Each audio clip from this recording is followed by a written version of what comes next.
The Middle East and North Africa political crisis that became known as the Arab Spring uprisings were watched by millions of people globally. Some of these people were stock market investors. This raises the question as to whether or not the stock market cares about political risk. Today, most US dollar investors hold a globally diversified portfolio of stock market investments that includes Africa and Middle East countries as investments.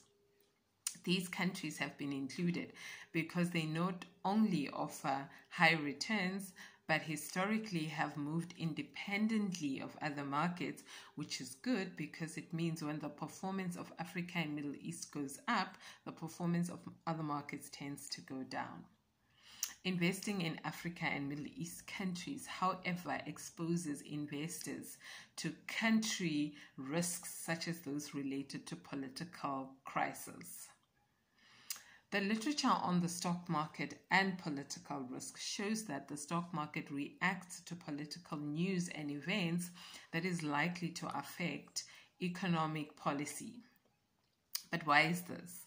This is because the value of stock prices is determined by the economic climate and economic policies of the day.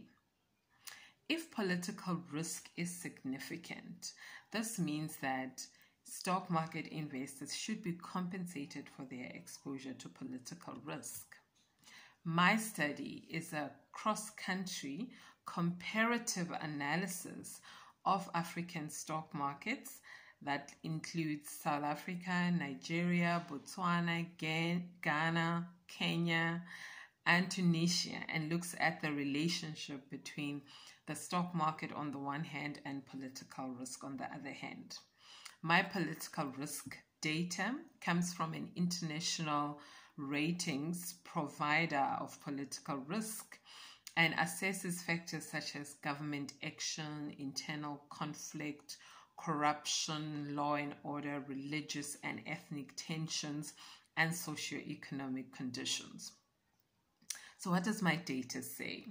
So looking at political risk in my sample, we find that among the highest risk countries, we have the usual suspects such as Nigeria, Egypt, and Zimbabwe. Looking at the lowest risk countries in my sample, we find that we have countries such as Botswana, South Africa, and Tunisia.